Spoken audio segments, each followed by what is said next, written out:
ازاي تسوق فكره المذاكره لابنك او بنتك؟ طبعا لابد يكون المكان اللي الولد هيذاكر فيه او البنت، حتى لو كان زي ما قلنا في الفيديو اللي فات يكون مكان ثابت الافضل. لابد يكون مجهز من حيث الاضاءه، وطبعا يكون مثلا في مكتب وكرسي عشان يعني المشاكل المعتاده اللي بتحصل فيما يخص العمود الفقري والفقرات الرقبه وكده. طيب، فاكيد عايزين نتحاشى كل الاضرار دي.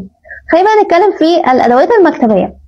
الادوات المكتبيه لما جم يصنعوها وعملوا منها اشكال وانواع وفيها تنوع جامد، كان عمليه مش ما اتعملتش اعتباطا كده، اتعملت لهدف وغرض ان العمليه التعليميه تتحول منها تبقى boring ل interesting، يعني يبقى فيها نوع من انواع المتعه شويه. على فكره الصغير والكبير، في ناس كتير لما بتزهق من الدراسه او الشغل بتروح تشتري ادوات مكتبيه، بتغير في المود بتاعها في المزاج بقدر المستطاع. اذا في امكانيات ولو حاجه او حاجتين من الحاجات دي هتفرق جدا، بالذات في السن الصغير في تحبيب الطفل او الطفله للمذاكره.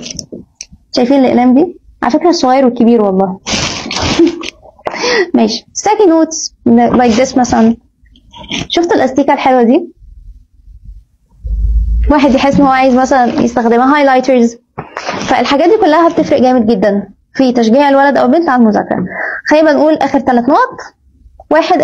العقاب البدني انا ضده تماما، واعتقد كل الناس هتتفق معايا في الحكايه دي.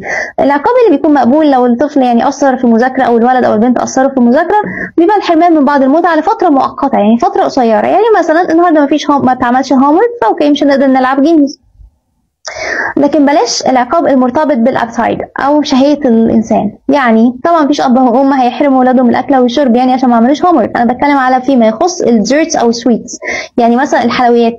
يعني مثلا النهارده جبنا تشوكلت فانت ما عملتش الهومورك مش هديك منها، لا بلاش دي very very painful. بلاش الحاجه اللي لها علاقه بالابتايد حتى لو كانت سويتس او ديزرتس. خلي العقاب دايما في الهوايات، يعني النهارده لعب جيمز مش عارفه ايه الحاجات دي. الحاجه الثانيه المقارنه. في اهل ساعات بيزعلوا لما اولادهم يجيبوا جريدز ضعيفه ويبتدوا يقارنوهم ما بين اقرانهم في الكلاس. اشمعنى هو جاب جريد اعلى منك او درجه اعلى منك؟ اولا ما ينفعش المقارنه، بتبقى غير منصفه، لانه الناس مختلفه من التكوين العصبي والنفسي والذهني والقدرات المعرفيه والفكريه، حتى نشاط مناطق الدماغ المختلفه. يعني في واحد ممكن يكون ذاكرته قويه جدا لكن قدرته على الامور التحليليه اضعف بكتير، والعكس صحيح.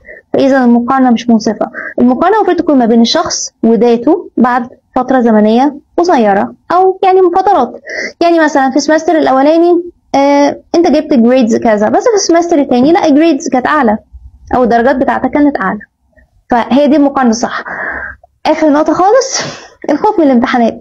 حتى الاطفال الصغيرين ساعات من حماس الاب والام هم نفسهم بيبقى عندهم حاله من القلق بتنتقل الى ابنائهم. يعني الحكايه دي فيها مشكله شويه، انه فعلا بتاثر نفسيا وجسديا. انا دايما ليا وجهه نظر في حاجه، انه طبعا لابد الانسان يكون بيتعلم عشان يبقى عنده الاسس العلميه اللي بيبني عليها بعد كده في المستقبل، لكن مصادر التعلم المتاحه اصبحت كثيره جدا وفي متناول ايدي الجميع. ابسط حاجه من خلال الانترنت. فلو في شيء الطفل ما لحقش ان هو يستوعبه في وقت ما، ممكن بعد كده ان هو يلحق الموضوع ويستوعبه. لكن الحاجه اللي ممكن لو وقعت ما تتعوضش هي الشخصيه والنفسيه. لو شخصيه الانسان ونفسيته يعني شخصيه خلينا نقول مضطربه ونفسيه غير مستقره، مهما كان علميا جيد مش هيقدر يحقق اي حاجه في حياته. والعكس صحيح، في ناس بتبقى في صغرها ما كانتش علميا قويه جدا لكن كانت شخصيه قويه ونفسيه مستقره، فمع الوقت بعد كده بتبقى ناجحه ويعني سكيلفول جدا، مهاراتها عاليه جدا. كل اللي المفروض يتقال للطفل انه احنا بنعمل اللي علينا وناخذ بالاسباب، نتوكل على الله، مالناش دعوه بالنتيجه، النتيجه تكون زي ما تكون، لكن لو في اخطاء بنتداركها في المستقبل ونحاول ان احنا ما نوقعش فيها مره ثانيه. بس كده، شكرا.